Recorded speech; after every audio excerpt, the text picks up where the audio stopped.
Throughout recorded history, mankind has dreamt of building the perfect society, an empire that might somehow satisfy the needs of every man. An ancient legend casts the shadows of one such society that is said to have existed long ago. 2,500 years ago, the Greek philosopher Plato set down a dialogue called the Critias. He recounted the story of an ancient Greek poet and statesman named Solon. Solon had journeyed to Egypt in search of wisdom to help the government of his beloved Greece. The Greeks had been beset with factions and troubles, so Solon took counsel from the priests of the city of Sais. An old priest told him, "O Solon, Solon, you Greeks are never anything but children. There is no old opinion handed down among you, nor any science that is white with age." The old priest then proceeded to tell him the story of the lost city of Atlantis. In the centuries that would follow, scholars and researchers have debated whether Plato's Atlantis was intended to be an account of real history or simply an allegorical myth.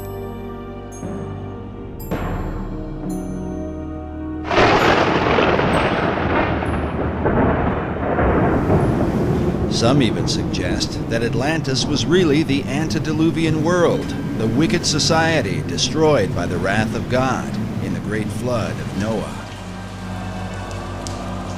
In the 20th century, Plato's account was further supported by Masonic philosopher Manly P. Hall. Hall claimed that Atlantis had once been a vast and mighty empire that extended to the whole world, a philosophic commonwealth of nations that one day was destined to be rebuilt. But who would rebuild it? And exactly who was Manly P. Hall? Manly P. Hall was probably the most highly esteemed occultist and Freemason of the 20th century. He understood the secrets of the ages long before he ever joined the Masons. Was really the foremost authority on the occultist side of Freemasonry, the deep, dark side of Freemasonry, the one that most Masons never ascend to. I can't really think of anybody close to him. Manly P. Hall was one of the leading people within this whole other world that we talk about. Hall authored over 200 books and is said to have given some 8,000 lectures on ancient philosophy. He is perhaps most remembered for his contribution to the mysterious Brotherhood of Masonry.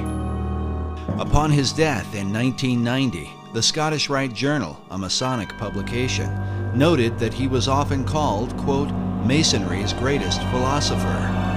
Among his teachings was that contained in Masonry and all the secret orders was the ancient wisdom of lost Atlantis. Hall wrote that for more than 3,000 years, secret societies had been laboring to create a background of knowledge necessary to the establishment of an enlightened democracy among the nations of the world. According to Hall, these societies could be traced back to ancient Egypt and had for centuries known of a secret place hidden from the eyes of common men, a place that would one day be revealed. In the 17th century, as settlers were colonizing the New World, Sir Francis Bacon, the leader of secret societies in England, set down his classic work, The New Atlantis. While archaeologists and treasure hunters have searched the globe looking for the lost continent, 400 years ago, Bacon, like many of his contemporaries, believed that Atlantis was America itself.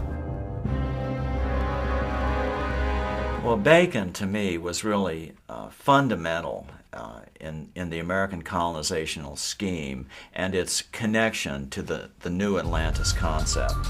He was trying to lay a foundation for what could be accomplished in the New World. While the Atlantis of Plato was a mighty empire known for the philosophy of its kings, Bacon would write of a nation governed by scientific achievement, filled with marvels and wonders never before seen. Bacon was talking about this new nation, talking about submarines, talking about unimaginable weapons of war, talking about flying machines and tall buildings. How did he come into possession of this knowledge? Did Francis Bacon outline the course of the New World before its time? And if so, by what power was he inspired to do so?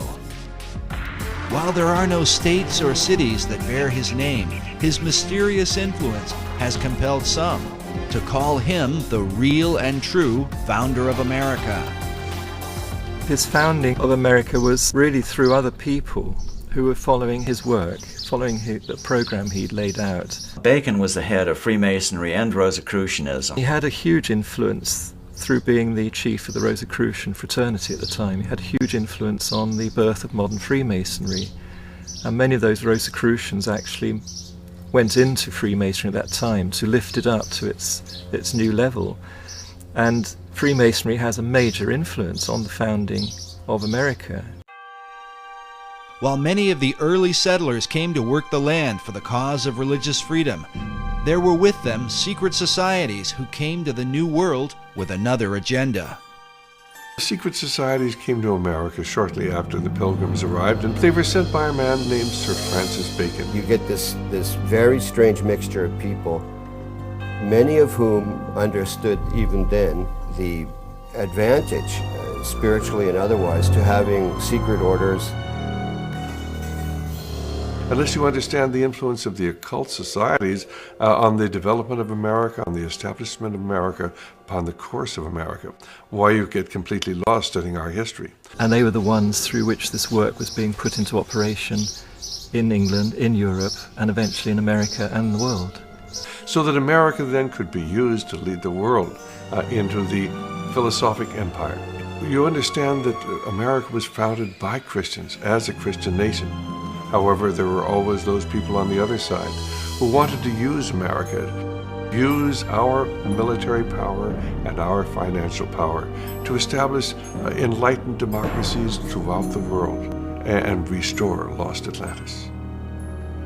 Yeah, maybe Bacon had it right. Maybe Atlantis is not something yet to occur, but maybe it's occurring right now in America.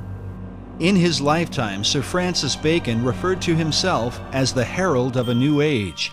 He promoted a new universal order for the whole world. Can this be what early American founders referred to with the words Novus Ordo Seclorum, the new order of the ages? And does this vision affect America today? When our founders declared a new order of the ages, they were acting on an ancient hope that is meant to be fulfilled.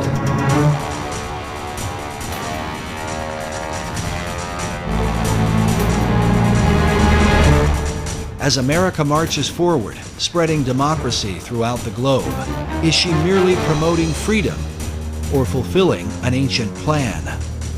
Is she following a course planned for centuries by men who believe she is chosen for a secret destiny?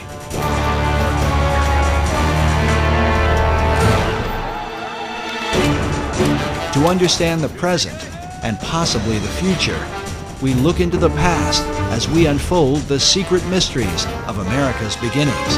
Can America be the new Atlantis?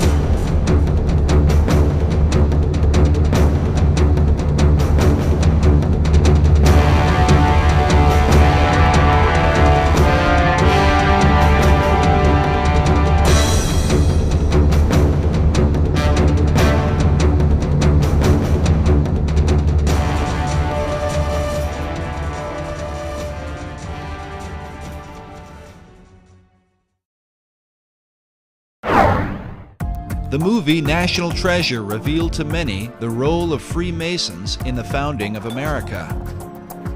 Often seen as a shadowy organization with hidden agendas, Masonry was portrayed in a positive light.